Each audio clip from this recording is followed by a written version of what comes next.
We're going to break down exactly what's actually in these newly released files, what the top-tier scientific data tells us, and how the military is completely revamping its approach to these aerospace mysteries. The 2026 UFO Data Dump, a historic declassification. So, following a directive from President Trump in early 2026 to identify and unseal UAP records, we saw the launch of a public web portal called Pursue. That stands for the Presidential Unsealing and Reporting System for UAP Encounters. It's a huge step toward earnest transparency. As Secretary of War Pete Hegseth pointed out, these files have been hidden behind classifications for way too long, fueling completely justified speculation. The idea now is simple. Let the American people see the data for themselves. And the sheer scale of this operation? It's honestly staggering. This isn't just one tiny office quietly uploading a few PDFs. We're talking about a massive effort, overseen by the Department of Defense, coordinating with dozens of agencies to review tens of millions of historical records. From the FBI to NASA to the Department of Energy, they are pulling it all together for this unprecedented rolling declassification. Inside the declassified files, from Apollo to the Middle East. What's really wild is the chronological scope of these newly available documents. They literally span decades. We've got a top-secret Air Force report from 1948 describing unidentified objects over Europe showing high technical skill. Then, fast forward to an astronaut sighting on Gemini 7 in 1965, the Apollo 11 lunar debrief in 1969, all the way up to an FBI interview in 2023 with a drone pilot. The absolutely crucial takeaway here is the credibility of the witnesses. We're not talking about blurry amateur photos from someone's backyard. We're looking at Buzz Aldrin in 1969 reporting a sizable object near the moon, astronaut Frank Borman calling out a bogey on Gemini 7, and Apollo 17 commander Gene Cernan observing flashing, rotating phenomena.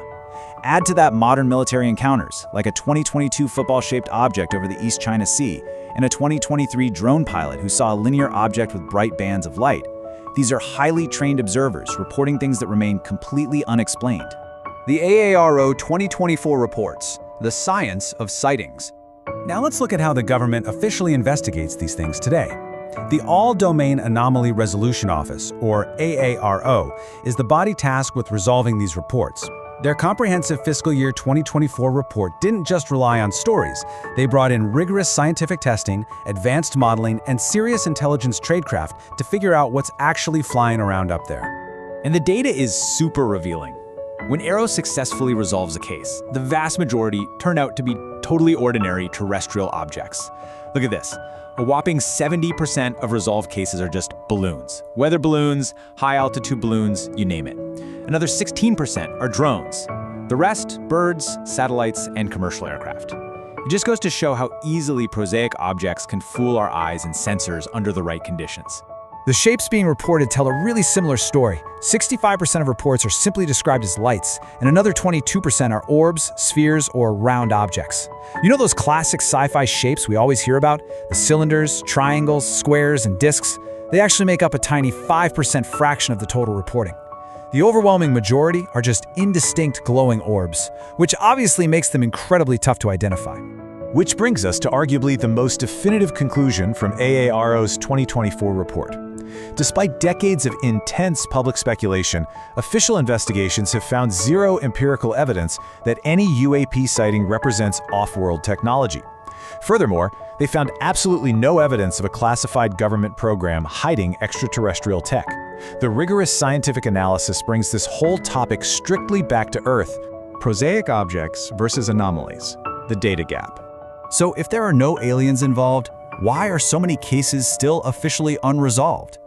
Well, the biggest hurdle isn't some shadowy government cover-up. It's just a lack of actionable data. Explained sightings are easy to pin down as balloons or drones, but unresolved anomalies stay unresolved mainly because of poor sensor quality or vague narrative accounts. Without concrete, actionable data on speed, altitude, and size, scientists just can't close the case. Adding to this massive puzzle is where these objects are actually being spotted. Reported UAP altitudes span from sea level right up to the edge of space at over 60,000 feet. They're crisscrossing commercial air traffic lanes and entering restricted military airspace. So standardizing how we collect this data isn't just for science, it is a critical national security priority to ensure flight safety. To close that frustrating data gap, the government is rolling out advanced systems like the Gremlin sensor network. This is a prototype suite specifically designed to detect, track, and characterize UAPs.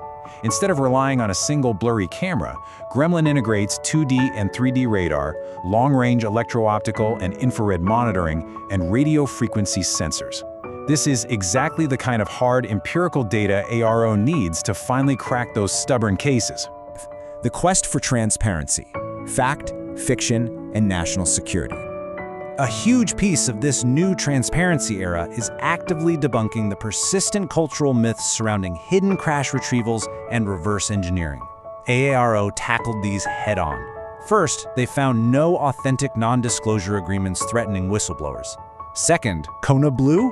It was just a canceled, unfunded program proposal, not some massive alien cover-up. Third, that famous rumor about an officer touching an alien craft? It was investigated and turned out to be a misidentified encounter with an early F-170 stealth fighter. And finally, those alleged samples of off-world metal were scientifically tested and proved to be perfectly ordinary terrestrial alloys.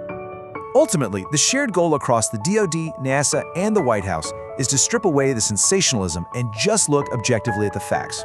As NASA Administrator Jared Isaacman perfectly phrased it, the job is to bring the brightest minds and most advanced scientific instruments to bear, follow the data, and share what we learn. It's a whole-of-government approach focused entirely on honest, data-driven exploration.